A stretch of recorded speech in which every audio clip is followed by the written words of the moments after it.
Kalau lu pernah nonton siaran sholat dari Masjidil Haram, ada satu suara imam yang cukup sering membuat banyak orang langsung berhenti dan mendengarkannya dengan khusyuk. Suaranya lembut, kadang sangat tenang, tapi di momen tertentu terasa begitu emosional sampai membuat banyak jamaah ikut menangis. Suara itu milik Syekh Yasir bin Rashid Al-Dosari, salah satu imam Masjidil Haram yang cukup dikenal oleh umat Islam di berbagai negara. Tapi mungkin tidak banyak yang tahu bahwa perjalanan beliau untuk berdiri di depan Ka'bah sebagai imam tidak terjadi secara instan. Di balik suara yang sering kita dengar itu, ada perjalanan panjang yang dimulai dari seorang anak kecil yang mencintai Al-Quran sejak usia muda. Syekh Yasir Al-Dosari lahir pada tahun 1980 di kota Riyadh, Arab Saudi. Sejak kecil, beliau sudah menunjukkan ketertarikan yang besar terhadap Al-Quran. Lingkungan keluarga dan pendidikan di sekitarnya juga sangat mendukung pembelajaran agama. Seperti banyak ulama dan imam besar lainnya, perjalanan beliau dimulai dari menghafal Al-Quran di usia yang masih sangat muda. Ketika teman-teman sebayanya mungkin masih sibuk bermain, Yasir kecil sudah menghabiskan banyak waktunya untuk belajar membaca, memahami, dan menghafalkan ayat-ayat Al-Quran. Kemampuan membaca Al-Quran dengan suara yang indah mulai terlihat sejak beliau masih remaja. Para guru dan orang-orang di sekitarnya mulai menyadari bahwa anak muda ini memiliki suara yang berbeda. Bacaan Al-Qurannya bukan hanya benar secara tajwid, tetapi juga memiliki kekuatan emosional yang mampu menyentuh hati orang yang mendengarnya. Dari situlah perjalanan beliau sebagai qori atau pembaca Al-Quran mulai dikenal. Setelah menyelesaikan pendidikan dasar, Syekh Yasir Al-Dosari melanjutkan studinya di Universitas Raja Saud di Riyadh, salah satu universitas terbesar di Arab Saudi. Di sana beliau mempelajari bidang syariat dan ilmu-ilmu Islam secara lebih mendalam. Beliau tidak hanya fokus pada hafalan Al-Quran, beliau juga mempelajari pemahaman tentang hukum Islam, tafsir, dan berbagai disiplin ilmu keislaman lainnya. Pendidikan ini menjadi fondasi penting dalam perjalanan beliau sebagai seorang ulama sekaligus imam Masjidil Haram. Namun, sebelum dikenal sebagai imam Masjidil Haram, Syekh Yasir Al-Dosari terlebih dahulu menjadi imam di beberapa masjid di kota Riyadh. Salah satu masjid tempat beliau memimpin sholat yang cukup dikenal adalah Masjid Al-Dakhil di Riyadh. Di masjid inilah banyak orang mulai mengenal suara beliau. Jamaah sering datang lebih awal hanya untuk bisa sholat di belakang imam yang memiliki bacaan Al-Quran yang sangat khusyuk ini. Di masa inilah rekaman bacaan Al-Quran beliau mulai menyebar luas.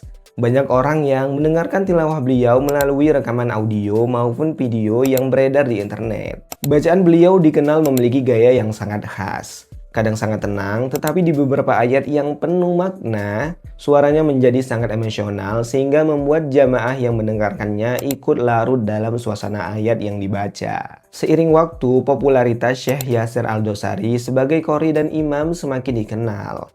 Tidak hanya di Arab Saudi, tetapi juga di berbagai negara lainnya. Banyak orang yang mengikuti bacaan Al-Quran beliau melalui siaran televisi, radio, maupun internet. Hal ini membuat namanya semakin diperhatikan oleh banyak ulama dan pengelola masjid besar di Arab Saudi. Titik penting dalam perjalanan hidup beliau terjadi ketika akhirnya Syekh Yasir Al-Dosari mendapatkan kesempatan untuk memimpin sholat di Masjidil Haram, masjid paling suci bagi umat Islam. Untuk menjadi imam di Masjidil Haram, seseorang harus memiliki kemampuan bacaan Al-Quran yang sangat baik tuh. Tidak hanya itu, pemahaman agama yang harus juga kuat, serta reputasi yang baik di kalangan ulama. Setelah melalui berbagai proses, akhirnya beliau secara resmi ditunjuk sebagai salah satu imam di Masjidil Haram. Penunjukan ini menjadi momen besar dalam hidupnya. Dari seorang anak kecil di Riyadh yang mencintai Al-Quran, kini beliau berdiri di depan Ka'bah memimpin sholat bagi ribuan bahkan jutaan jamaah dari seluruh dunia. Bagi banyak orang yang pernah sholat di Masjidil Haram ketika beliau menjadi imam, pengalaman ini sering menjadi momen yang sangat berkesan. Suasana Masjidil Haram yang penuh jamaah, suara bacaan Al-Quran yang menggema di sekitaran Ka'bah, dan kekhusyukan yang terasa sangat kuat membuat banyak orang merasa sangat tersentuh. Namun yang menarik dari sosok Syekh Yasir Al-Dosari adalah sikapnya yang tetap sederhana meskipun sudah menjadi imam di salah satu tempat paling mulia di dunia. Dalam berbagai kesempatan, beliau sering menekankan bahwa kehormatan menjadi imam bukanlah sekedar posisi, tetapi amanah besar yang harus dijaga dengan tanggung jawab. Selain menjadi imam, beliau juga aktif dalam kegiatan dakwah dan pendidikan. Banyak ceramah dan kajian beliau yang membahas berbagai topik keislaman, mulai dari tafsir Al-Quran, akhlak, hingga kehidupan sehari-hari seorang muslim.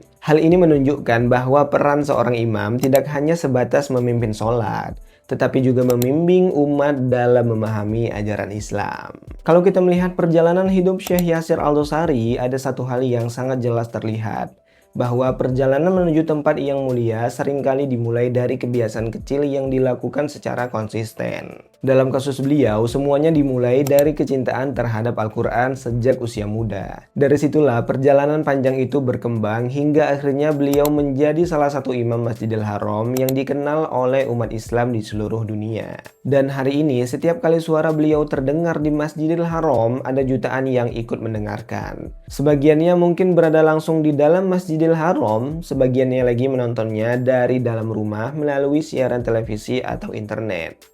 Tapi bagi banyak orang, suara itu selalu membawa suasana yang sama. Suasana khusyuk yang membuat kita semua kembali ingat kepada Allah dan ayat-ayatnya tuh. Tapi gue penasaran nih, dari sekian banyak imam Masjidil Haram, apakah lu juga termasuk yang paling mengenal suara Syekh Yasir Al-Dosari? Atau justru ada imam lain yang bacaan Al-Qurannya paling lu sukai? Coba tulis di kolom komentar ya. Dan kalau lu suka dengan konten seperti ini, jangan lupa like, komen, dan subscribe. Kalau gue salah, koreksi ya. Kita diskusi di kolom komentar. Thank you udah nonton. Sampai jumpa di konten selanjutnya bareng aku Ziri Arkan di Jejak Baitullah.